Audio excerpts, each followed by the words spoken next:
여러분 우리 한번 제목을 한번 선포하시면서 한번 따라 하시겠습니다. 그 능력의 비밀. 여러분 그 능력이라는 것은 여러분이 조금 결론적으로 알고는 그 능력은 어린 양의 능력이고, 그 어린 양의 능력은 예수 그리스도 십자가의 능력을 얘기하는 거거든요. 그래서 그 능력이라는 것은 예수님이 십자가에서 흘리신 보혈의 능력을 이야기한다. 이런 전제를 여러분이 좀 이해하시면서 오늘 이렇게 말씀을 좀 경청하시면 되겠습니다.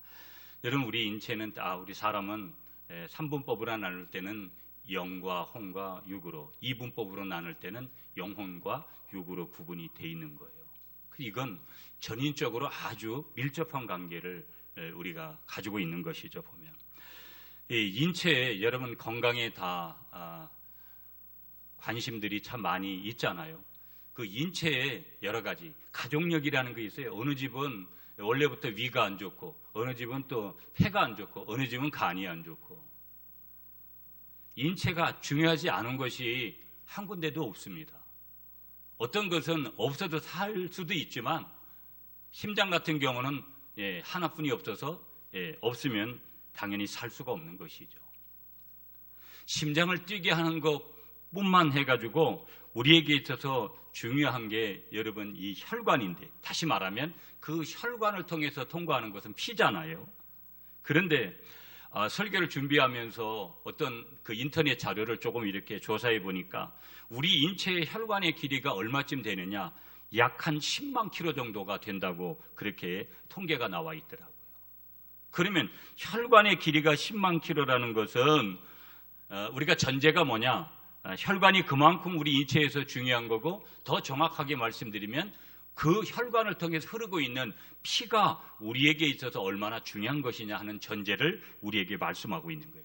그러면 약 10만 킬로가 되는 이 인체의 혈관의 길이라는 이 전제는 우리가 조금 통계로 보면 지구를 2바퀴 반 정도 돌 수 있는 길이라는 거예요. 놀랍지 않아요, 여러분? 우리 신체 안에 지구를 2바퀴 반 정도 돌아야만 되는 그런 혈관이 자리하고 있다는 거예요. 하나님께서 그렇게 만드셨다는 거예요. 왜 짧게 만들어가지고 더 수월하게 만드시지? 여러 가지 질문 상황들이 우리에게 이제 찾아올 수 있는 것이죠. 그 능력의 비밀, 그 능력이라는 것은 이미 제가 말씀드렸고요. 자, 오늘 성경에 보면 어린 양이 나와요. 어린 양의 피가 있어야지만이 장자뿐만 아니라 장자의 죽음을 말씀하시면서 장자뿐만 아니라 그 장자가 속하여 있는 그 가정의 모든 가족이 살 수 있는 길은 어린 양의 피가 있어야 되는 거예요. 반대로 어린 양의 피가 없다 그러면 어떻게 되는 것이냐? 문설주와 임방. 여러분 문설주라는 것은 우리 문의 틀 좌우를 말하는 거고, 임방이라는 것은 문턱이 아니라 상부에 있는 그 문틀을 얘기하는 거거든요. 거기에다가 이 어린 양의 피를 바르면 산다라는 거예요. 반대로 그 어린 양의 피가 없으면 모두가 다 죽는다라는 거예요. 그러면 어린 양의 피라는 것은 구약으로는 실제적인 어린 양의 피고, 신약에서는 예수 그리스도께서 이 땅에 성육신 하셔서 오셔서 십자가를 지시면서 흘리신 보혈을 얘기하는 거예요. 아멘이시죠, 여러분? 그러면 이 말을 어린 양의 피가 없으면 죽는다라는 전제를 하나님께서 말씀하실 때 이스라엘 백성들에게, 저와 여러분들에게 오늘 신약으로 말씀을 받으면 예수 그리스도의 보혈의 피의 흔적이 없으면, 예수 그리스도를 믿지 않으면 결국은 모두 죽는다. 이런 전제가 반드시 따르는 거고요. 그래서 예수님께서 행하신 많은 사역들이 있는데 예수님의 사역의 핵심은 뭐냐? 예수님께서 지신 십자가 사건이에요. 십자가를 지신 거. 물론 예수님께서 이 땅에 성육신 하셔서 33년 동안 사시면서도 실제적인 공생애, 공적인 사역은 3년을 하시는데, 그 33년이 됐든 3년의 공생애가 됐든 그분의 사역의 핵심은 십자가를 지시러 오셨다는 거예요. 그러면 그 십자가를 누구 때문에 대신 지러 오셨느냐? 모든 인류를 위해서, 우리를 위해서, 나를 위해서 그렇게 오셨다라는 거. 이걸 믿으시는 여러분이 되시기를 축복합니다. 그걸 믿는다면 예배가 달라지는 거고, 그걸 믿는다면 삶이 달라지는 거고, 그걸 믿는다면 적어도 입술의 고백이 달라지는 거고, 생각이 달라지는 거고, 행실을 달리하려고 하는 거고. 그래서 여러분, 오늘 이 출애굽기 12장에서 말씀하고 있는 교리적인 부분이면서도 하나님의 마음이면서도 핵심은 뭐냐? 피는 뭘 말하는 거냐? 구원을 말하는 거예요. 장자가 구원받는, 장자의 가정이 구원받는 것은 다른 길이 없어요. 유월절 어린 양의 피를 좌우 문설주와 임방에 바른 집만 하나님께서 살려주신 거예요. 그러면 이 피는 구원인데 바로 이 유월절이라는 것은 뭐냐? 그 구원 얻은 언약을 기념하고 감사하는 절기가 바로 이 유월절이에요. 오늘 여기에 나와 있습니다. 자, 그러면서 이 어린 양의 피라는 것은 정말 무엇으로도 대신할 수 없는 하나님의 은혜의 증거라는 것을 분명하게 보여주는 거예요. 하나님이 나를 얼마나 사랑하셨느냐가 예수 그리스도를 이 땅에 보내주셔서 우리를 위하여 십자가에 피 흘리기도록 그렇게 하신 사건이지만, 이 어린 양의 피는 바로 하나님이 이스라엘 백성들을 얼마나 사랑하시는가에 대한 하나님의 은혜의 증거. 어린 양 대신 예수 그리스도가 이 땅에 2000년 전에 오셔서 십자가의 보혈을 흘린 이 사건은 우리를 향한, 믿는 자들을 향한, 믿지 않는 자들을 향한 하나님의 무엇이냐? 은혜의 증거라는 거. 요즘은 우리가 별로 감사할 마음들이 그렇게 크게 생기지 않은 그런 시대를 살아가는 것 같아요. 느낌으로. 그러나 우리의 상황이 어떤 것이든 간에, 어떤 어려움들이 우리에게 처해 있을지라도 우리는 예수 그리스도를 믿음으로, 예수 그리스도께서 2000년 전에 오셔서 갈보리에서 흘리신 십자가의 보혈이 나를 향한, 우리를 향한 하나님의 전적인 은혜의 증거라고 믿는다면 우리는 그저 그것을 믿고, 그것을 우리가 확신하고, 그저 우리는 그것을 감사해야 될 줄 믿으시는 여러분이 되시기를 축복합니다. 이 십자가가 뭐냐? 예수님의 보혈이 뭐냐? 그것은 은혜의 증거라는 거. 은혜의 증거. 그러면서 이것이 바로 우리가 늘 말하고 있는 복음이라는 거. 이것이 복음이라는 거. 어린 양의 피, 예수 그리스도의 피, 바로 그것이 십자가에서 이루신 예수 그리스도의 은혜라는 거. 근데 문제는 뭐냐?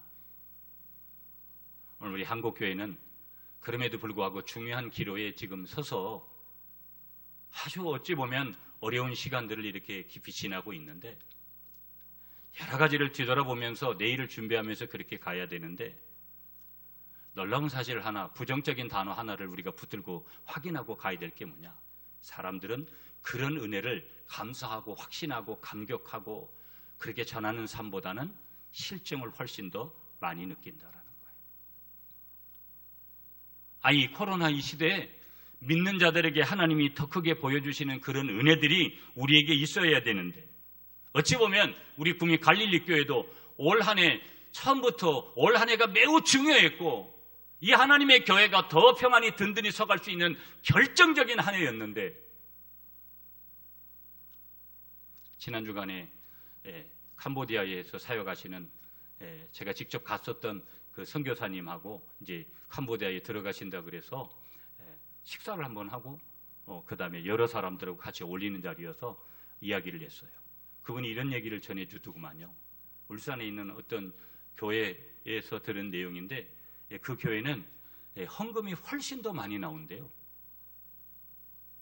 막 여러 가지 데이터들을 듣잖아요. 왜 그런 현상들이 오는 걸까라는 것들은 뭐 여러 가지가 있겠지만 다른 거 없겠죠. 믿음의 사람들이 계속해서 믿음을 지켜나가고, 그렇다면 헌금이 그렇게 되어진다라는 것은 우리가 다른 것으로도 많이 추측해 볼 수 있는 것이죠. 별반 교회는 문제없이 그렇게 잘 흘러가고 있구나 하는 것들을 짐작하는 거예요. 한국 교회가 다 그럴까요? 전부 족쇄를 다 쳤습니다. 다 어렵다고 하고 저 역시도 대외적인 그런 섬김에 대해서 예전같이 그렇게 하지를 않습니다. 그러면서도 가만히 뒤돌아보면 이 실증이라는 거, 이거는요 코로나 때문에 온 것도 아니고요, 인간 내면에는 하나님이 신심이라는 것을, 신을 찾고자 하는 마음을 주셨어도 인간의 또 다른 마음속에는요, 그래서 로마서 7장에서 사도 바울이 그렇게 외쳤듯이 오라, 나는 공고한 사람이구나, 내 마음속에 두 자아가 서로 싸움을 하고 있다고.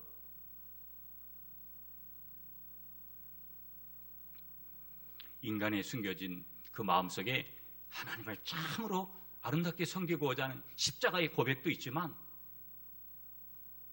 하나님의 손길을 거북스럽게 외면하고 싶은 그 실정도 우리에게 얼마든지 있다라는 거.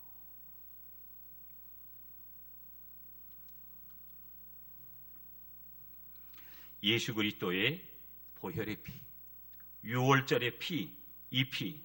그렇다면 오늘 우리가 이 말씀을 들으면서 여러분, 한 가지 여러분들에게 소개하고 싶은 것은 이 예수 보혈의 은혜, 오늘 본문으로 말하면 어린 양의 피의 그 은혜는 무엇인가? 동일한 건데 구약적인 해석과 신약적인 해석일 차이뿐이고, 하나님의 마음에서는 하나님의 은혜라는, 예수 보혈의 은혜라는 이 동일한 것인데, 바로 예수님의 보혈을 통해서 이미 우리에게 이루어 놓으신 은혜가 있고 지금도 있고 내일도 여전히 그 은혜가 우리 속에 넘쳐나는데, 그 은혜의 증거들이 뭐냐? 첫째는 구원이죠. 구원. 예수님이 이 땅에 오시지 않았다면 우리는 아무런 의미가 크게 상실될 것이라는 거. 물론 구약적인 구원으로 우리가 접근을 해서 여전히 그렇게 신앙생활하고 있을지 모르지만, 예수님이 이 땅에 오셔서 이루신 그 십자가의 보혈의 첫 번째는 속죄라는 거. 모든 죄를 우리가 속함받았다는 거, 사함받았다는 거. 두 번째, 예수님의 십자가의 보혈은 칭이라는 거. 내가 의롭게 되어질 수 있는 유일한 길은 예수님의 보혈의 피의 은혜라는 거. 세 번째, 십자가의 보혈은 바로 우리가 해방이라는 단어인데, 여러분, 어떤 그 사단과 공격에서의 그 속박에서부터 해방되는 거. 네 번째, 예수님의 십자가의 보혈은 바로 저주에서의 해방이죠. 다섯 번째, 십자가의 보혈은요, 나는 언약 백성이라는 거, 약속 백성이라는 거. 지금 내가 어떤 상황이 돼도, 우리가 천국을 가도 우리는 영원히 아버지의 나라에서 함께 살아갈 줄 믿습니다. 여섯 번째, 십자가의 보혈은요, 신분의 변화가 있는 거예요. 이미 하나님의 자녀로, 마귀의 자녀에서, 요한복음 8장에서 말하듯이 우리는 하나님의 자녀로 이미 예수를 믿는 순간 변화된 줄 믿습니다. 이 혼탁하고 답답하고 교회가 무너지는 듯한, 교회가 손가락질을 받고 있는 이 시대에 하나 될 수 있는, 교회 안에 하나 될 수 있는 그런 비결이 뭘까? 성격대로, 기질대로, 은사대로 그것으로는 하나를 이룰 수가 없습니다. 한 성령 안에 이루는 십자가의 보혈의 은혜 아래 우리 있을 때 우리는 주 안에서 교회가 하나 될 줄 믿으시는 여러분이 되시기를 간절히 축복하겠습니다. 종교개혁자들 중에 마르틴 루터는요, 성경을 한번 짜보라고 얘기했어요. 성경을 짜봐라. 그러면 거기에서, 성경에서 뭐가 나오냐? 피가 나올 것이다. 그 피는 뭐예요? 유월절의 피고, 그 피는 뭐예요? 예수 그리스도께서 갈보리에 흘리신 십자가의 보혈의 피죠. 은혜의 피죠. 성경을 짜봐라. 그러면 성경에서 나오는 것은 예수의 피밖에 없다. 마르틴 루터가 그런 예수 그리스도의 피가 끓는 그 심정으로 여러 가지 인간이 가져야 되는 연약함 속에서도 종교개혁을 이뤘던 것이죠. 그 교회가 오늘까지 이어지는 것이죠. 구약을 짜보면 어떤 피가 나오느냐? 구약을 짜보면 어린 양의 피가 나오고, 신약을 짜면 예수의 피가 거기에서 흘러나올 것이다. 아멘이시죠, 여러분? 그래서 성경은 어찌 보면 피의 이야기로 시작해서 피의 이야기로 끝나는 것이 바로 성경이다.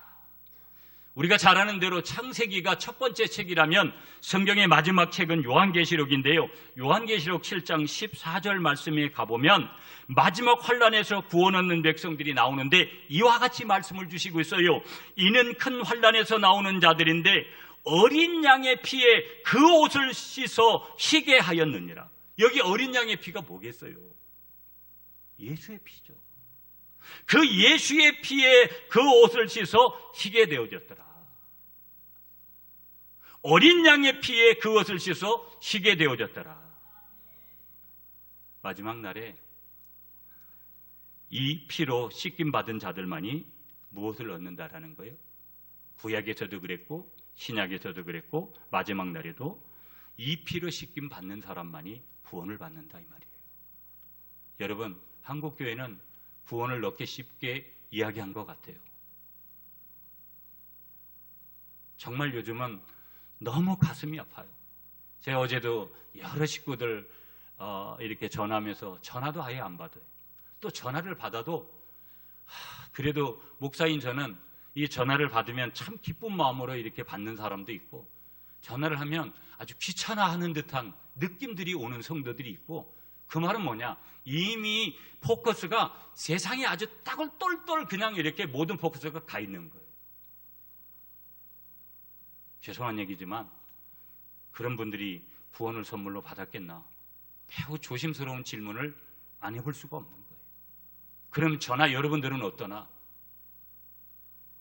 우리가 교회 안에 와 있다고 해가지고 우리는 대단한 사람이고 아직 교회 밖에 있다고 해가지고 그분들에게 정죄할 수 있는가?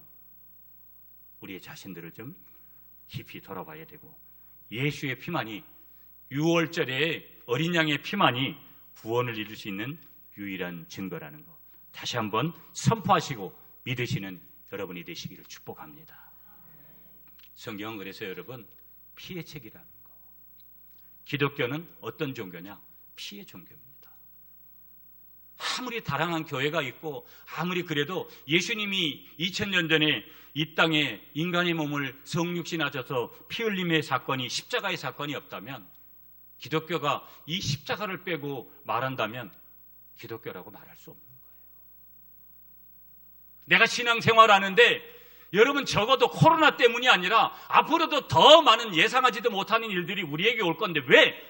마지막 시대니까. 성경이 마지막 시대에 어떻게 말하고 있는 것이 이 정도는 너무 간단한 거고 그 이상이기 때문에 우리가 배교하지 않고 끝까지 우리의 믿음을 지켜내야 되는데, 비결은 다른 게 없어요. 좋은 학교 나오고 돈 많이 벌고 건강하면 그걸 지켜내는 것이 아니라 십자가를 칠 자원하는 믿음이 있을 때 그것을 우리가 끝까지 지켜내게 되는 줄 믿습니다. 믿으시죠, 여러분? 두 번째 우리가 볼 수 있는 것은 그래서 이 피의 신비예요. 피에는 아까 서두에도 말씀드렸지만 여러분이 아시는 대로 여러분 레위기에 가보면 이 생명은 피에 있다고 말씀하잖아요. 인간의 생명이 어디 있느냐? 머리 중요하잖아요, 여러분. 머리에 숨어 있지 않습니다. 인간의 생명이 어디에 있느냐? 가슴에 숨어 있지 않습니다. 여기 이렇게 중요한 심장이 있으면서도 불구하고 의학은 지금부터 100년 전에 생명이 피 속에 있다는 것을 발견한 거예요.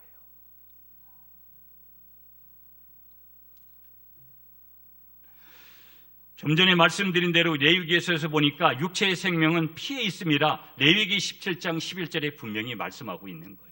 몸속에 있는 피는 너무 신비한 거죠. 그 혈관이 10만 킬로를 지구의 2바퀴 반을 돌 정도로 내 몸 안에 있어서 그 피가 지금 돌고 있다라는 거예요.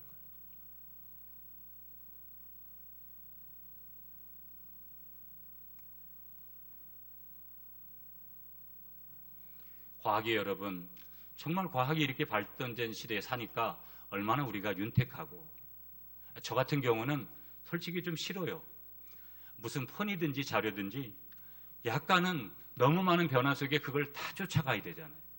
별로 저는 이렇게 반갑지 않더라고요. 이미 말씀드렸지만 저는 이렇게 잡기에 능한 사람이 아니어서 그냥 몇 가지만 좀 하면서 살면 좋겠는데 얼마나 어려운지 몰라요. 그럼에도 불구하고 여러분, 이 과학의 발전이 얼마나 우리를 좋게 그렇게 긍정적인 방향으로 이끌 수 있는데, 그럼에도 불구하고 과학이 아무리 여러분 정말 큰 역할을 해도 까불어도 생명을 만들지는 못한다는 거예요. 왜냐하면 인간은 피를 만들 수 없기 때문에 그렇다라는 거예요. 피 속에 있는 생명을 만들 수가 없는 것이죠. 그 영역은 창조주의 영역입니다. 믿으시죠, 여러분? 여러분, 이 피도 많이 흘리면 죽어요. 여러분, 피 많이 흘리시면 이제 잘못되잖아요, 보면. 여러분, 이 사람의 피가 이렇게 중요한데, 이 사람의 피만큼 더 중요한 엄청난 피의 신비가 있더라는 거예요. 그것이 바로 오늘 유월절의 어린 양을 예표하고 있는 예수 그리스도의 보혈의 피의 신비라는 것을 다시 한번 믿으시는 여러분이 되시기를 축복합니다. 예수님의 피값은 얼마짜리일까? 계산이 안 되는 것이죠. 그는 어떤 것으로도 계산할 수 없는 것이 예수님의 피값이라는 거. 그 피값으로 우리를 사시고 나를 대신해서 십자가에 달리셨다라는 거.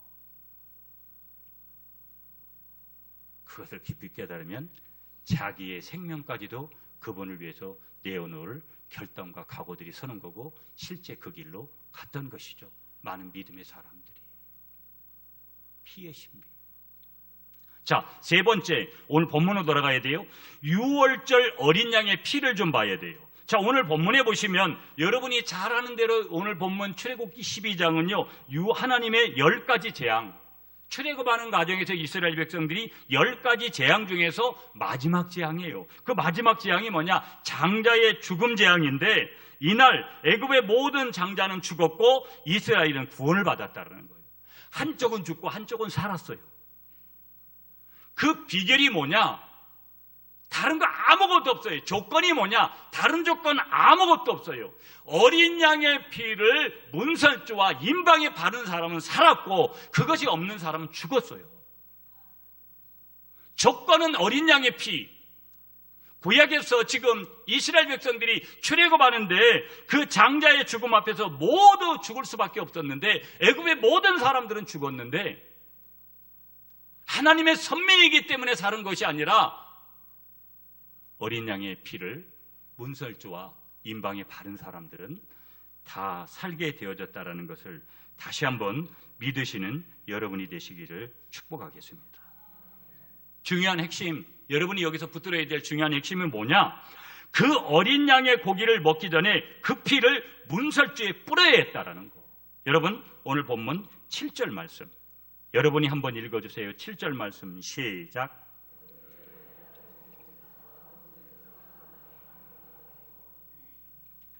거기 뭐라고 끝나요? 그 문설주와 그 피를 문설주와 임방에 뭐하고? 바르고. 그러면 오늘 우리는 여러분 예배가 뭘까? 매일 와봤자 반복되고, 뭐 어떻게 보면 순서가 무슨 뭐 변함이 없는, 어찌 보면 단순 반복 지속되는 것에 실증을 느낄 수 있는 그런 예배에 왜 와야 될까? 예배를 통해서, 말씀을 통해서, 기도를 통해서 내가 예수 그리스도의 보혈이 발려져 있는지를 확인해야 될 줄 믿습니다. 내가 예수 그리스도 안에 있는지 확인해야 될 줄 믿습니다.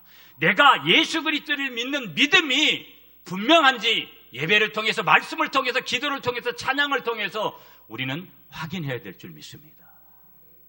바르고. 뭐를 바르느냐? 세상적인 가치관을 바르느냐? 인간적인 생각을 바르느냐? 그런 인간의 계산법, 사람의 계산법이 아니라 하나님의 계산법, 어린 양의 피, 예수 그리스도의 보혈의 피, 그것을 바르고.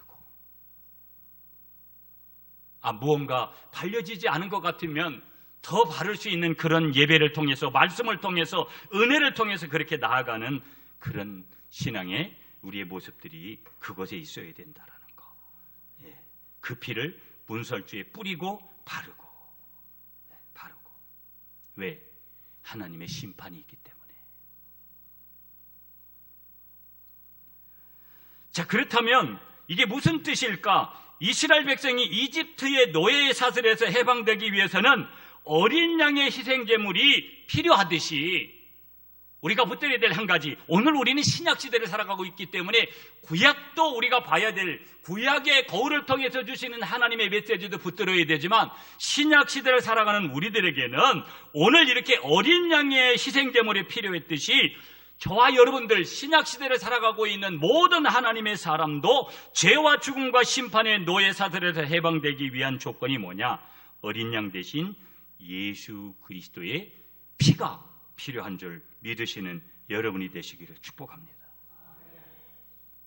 필요 조건이 있는 거예요. 여러분, 저는 이번에 간간히 그런 얘기, 전 무슨 미래학자도 아니고 제가 무슨 대단한 목회자도 아니고, 그러나 전 적어도 그런 자신감이 있어요. 저희 교회뿐만 아니라. 코로나19에 오늘 많은 사람들이 교회를, 세상에 우리 목사들을 이렇게 표현한, 제가 나중에 한번 이렇게 설명할게요. 야, 그런 글들을 보면 저는 아직까지 이제 덜 성숙해서 그런가 마음에서 묘한 마음이, 감정이 올라와요. 아주 지근지근 목사를 그냥 밟아서 그렇게 하고 교회를 그렇게 폄하하는 그런 내용들을 보면, 그래도 어떻게 해요? 참고 견뎌야 되지만 이 와중에도, 이 불안 요소 가운데도 내일의 교회는 안전할 것이라는 분명한 메시지를 여러분들에게 전할 수 있는 근거가 뭐냐? 다른 거 없어요.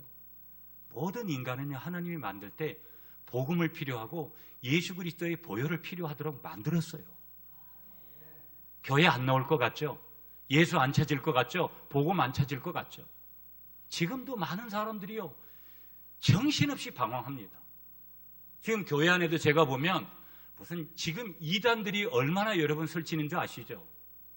얼마나 좋아요. 개별적으로 접촉해서 이렇게 하기가 방식이. 제가 우리 교회 안에서도 그런 얘기 어제도 들었는데, 여러분 정말 조심하셔야 돼요. 내가 섬기는 교회 밖에서 무슨 공부하고 다니고 제가 허락하지 않은 그런 곳에 가서 그렇게 하는 것은 이미 잘못될 수 있는 확률이 90% 이상이에요.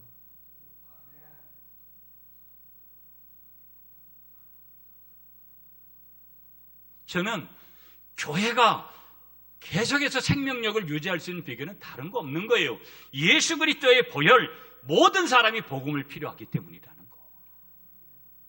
나와 우리 모두를 포함해서 다시 한번 믿으시는 여러분이 되시기를 축복하겠습니다. 그래서요, 여러분, 성경은요, 예수 그리스도를 유월절 어린 양으로 표현하고 있는데 예수 그리스도는 하나님의 어린 양이 되시는 줄 믿습니다.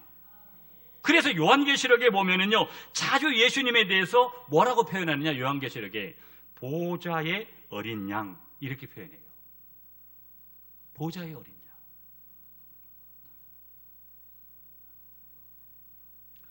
여러분, 사복음서 보면 세례 요한이 이 예수님에 대해서 여러 표현들을 하는데요, 세례 요한이 증거한 내용을 보면 요한복음 1장 29절에 가보면 보라, 세상 죄를 지고 가는 하나님의 어린 양이로다. 세례 요한이 예수님을 이렇게 표현해요.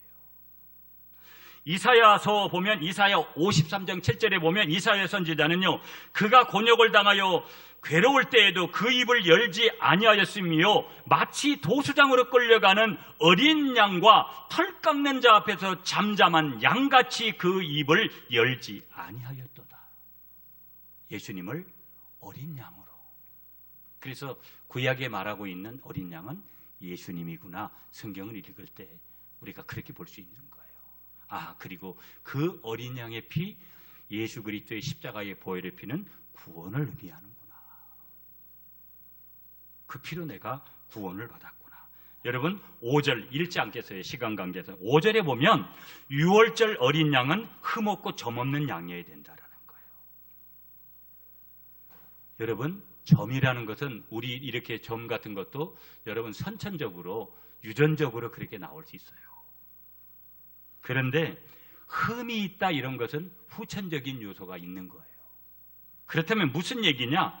예수 그리스도는 점도 없고 흠도 없는 분이라는 것은 예수님은 원죄도 없고 예수님은 자범죄도 없는 순결한 분이다. 그래서 그 피가 모든 인류를 살리게 되는 줄 믿으시는 여러분이 되시기를 축복합니다. 6절에 보시면 그리고 이 양은 아비벌 10일에 준비해 두었다가 14일 저녁에 잡도록 돼 있다. 4일 전에 미리 준비했다. 기분 내키는 대로. 예배도 기분 내키는 대로, 말씀도 기분 내키는 대로, 신앙생활도 기분 내키는 대로. 여러분 지금 한국교회 교인들이 기분 내키는 대로, 그 기분 내키는 대로에 뭐가 있는 줄 아세요? 자기 가치관, 자기 생각. 성경이 말하고 있지 않는 그런 거. 코로나를 조심하지 말자라는 거 아니에요. 조심해야 됩니다. 여러 가지 인생의 삶의 자리에서 땀 흘려야 됩니다. 정말 하나님이 원하시는 땀과는 아무 무관한 그런 땀을 흘리는 사람들이 많고요. 자기의 야망을 이루려고 하나님의 비전은 어디 갔는지 없는 그런 자리에 있으면서 어떤 때는 우리가 하나님의 은혜를 운운할 때도 있더라는 거예요. 조심스럽지만 우리 모두가 다 우리의 구원을 준비해 가고 더 깊이 하나님 만난 날을 더 준비해 가고 예비하고 우리의 예배와 우리의 말씀 생활과 신앙인다운 그런 인생의 삶 여정에 날마다 준비하는 그런 삶을 살아가시는 여러분이 되시기를 간절히 축복하겠습니다. 그러면서 여러분 이 12장에 나와 있으니까 46절 한번 같이 읽을까요? 46절마다 한 장만 넘기세요. 성경 46절 시작. 한 집에서 먹되 그 고기를 조금 더 집 밖으로 내지 말고 뼈도 꺾지 말지며. 유월절 어린 양의 뼈를 꺾지 말라는 거, 이게 굉장히 중요한 말씀이에요. 예수님이 십자가에 달리실 때 뼈를 꺾지 않았어요. 뼈를 꺾는 작업은 왜 해야 되느냐? 이 사람이 죽었느냐 살았느냐를 마지막으로 결정하는 게 뼈를 꺾어버리는 거거든요. 왜 그렇게 하셨을까? 말씀을 이루시려고. 자, 7절 말씀에 우리가 읽었어요. 피는 반드시 문에 발라야 된다. 반드시. 그 조건 부인에서 설명하지 않을게요. 자, 그대로 가세요. 13절 말씀 우리 다 같이 읽겠습니다. 여러분 읽어주세요. 13절 시작.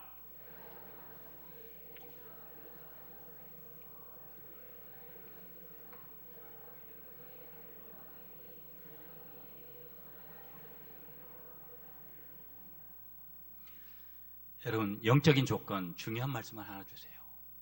우리가 피를 발라야 되는데, 그런데 13절에 보면 피는 문 안에서 보기 위한 것이 아니라 천사들이 다니면서 문 밖에서 볼 수 있도록 발라야 된다는 조건이 있는 거예요. 여러분 이런 얘기가 무슨 얘기일까요? 적어도 우리가 예수 그리스도를 믿었어요.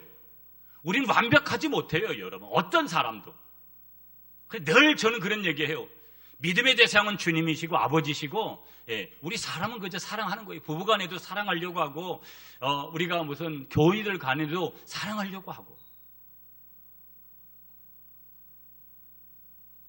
근데 우리가 늘 확인해야 될 것이 뭐냐? 정말 우리가 공적인 고백이 있느냐? 여기 피를 바른다, 뿌려진다. 여러분, 그 밖에서 이렇게 천사들이 볼 수 있도록 그렇게 한다라는 것은 우리가 공적인 고백이 필요하다라는 거예요.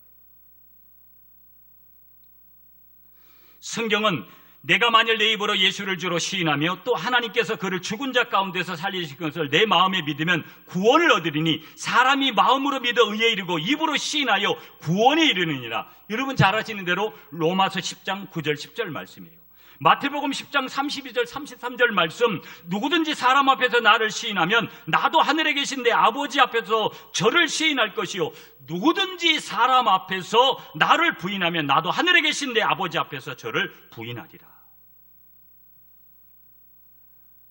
여러분, 교회를 막 지적하니까 교회가 좀 그래, 맞아. 나도 교회를 좀 다녀보니까 거기 참 이상한 사람도 많고 교회라는 것이 뭐 별로 뭐 특별한 것도 없더라. 여러분 그런 생각이 드세요? 불현듯하죠? 인간이기 때문에 여러 생각할 수 있잖아요. 그런데 교회는 그런 것이 아니올시다. 그렇기 때문에 여러분 잠깐은 인간적인 생각할 수 있고 힘들 수도 있잖아요. 우리가 저도 힘들고 여러분들도 힘들어요. 제가 말씀드리지만 목사님이 이렇게 쉬니까 더 뭐 좋은 것 아니에요. 아무 좋은 것 하나도 없습니다. 여러분들도 그렇잖아요. 지금 상황들이. 하나님이 뭘 원하실까? 여러분 코로나 확진될 수 있어요. 누구든지. 누가 여러분 확진자를 정죄할 수 있습니까? 어느 교회든지 정죄할 수 없는 거고 교회뿐만 아니라 모든 그것이 불신자든 신자든. 그러나 오늘 하나님께서 불신자들에게도 요구하는 것이 있겠지만 오늘 저와 여러분들에게 하나님의 자녀들에게 요구하는 것은 분명한 고백을 하라는 거예요. 그것도 공적인 고백. 예수 믿는 거 창피해가지고 난 예수 안 믿는 예수정이 아니라고.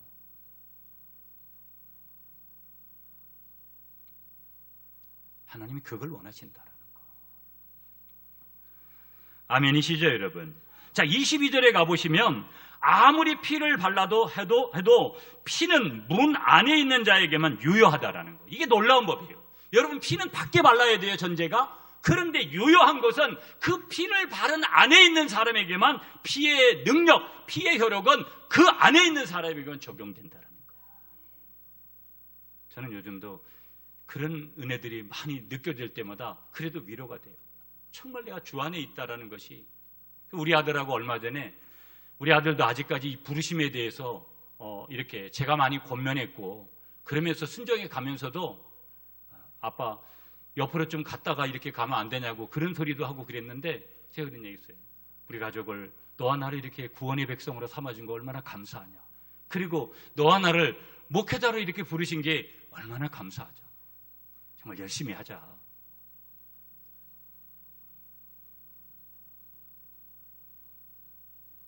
피 안에 있는 백성들, 저와 여러분들을 위한 하나님의 선물이라는 거, in Christ, 그리스도 안에 있는 것이 이렇게 위대한 사건을 이루는 선물이라는 거 믿으시는 여러분이 되시기를 축복하겠습니다. 아멘이시죠?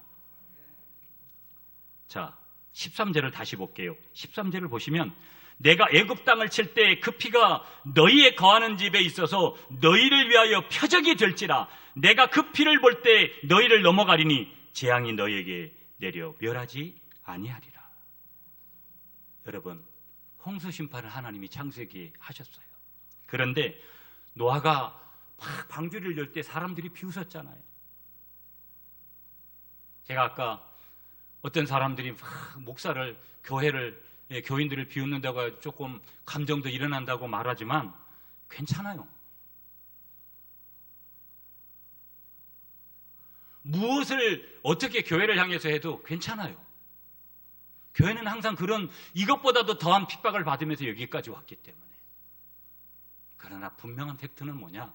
사실은 노아의 방주 안에 있는 사람만 구원을 얻었다라는 거예요.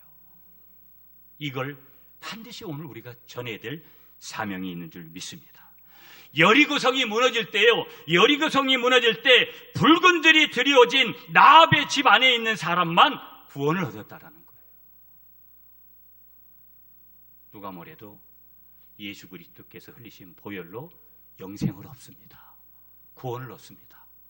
누가 뭐래도 예수님이 피로 값주고 사신 교회는 이기는 거예요.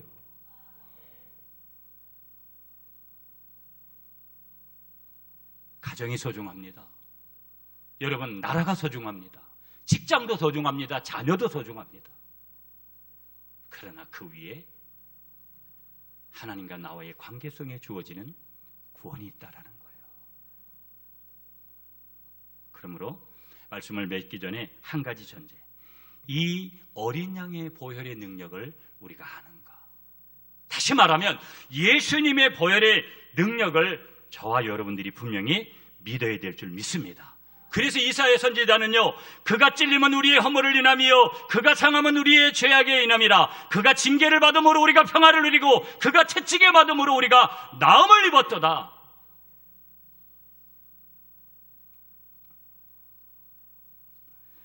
마지막 피 한 방울 나를 위해 흘렸네. 그 피로 내 죄 씻었네.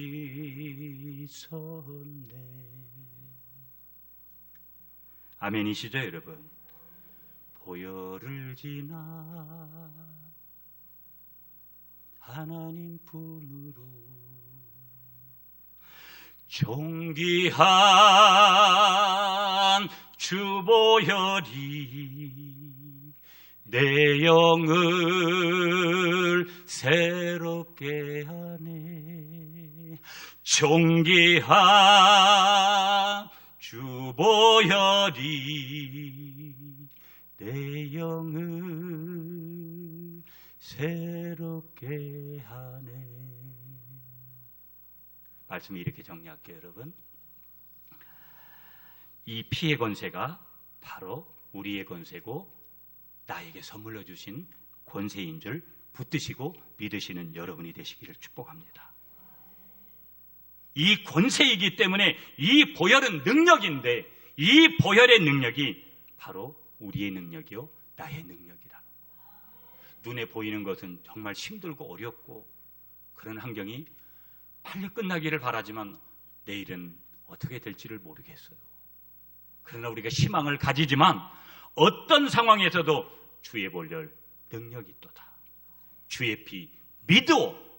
그런 믿음을 가지고 정말 그 능력의 비밀을 가진 자로서 오늘도 승리하는 한 주간을 살아가시는 여러분이 되시기를 축복하겠습니다.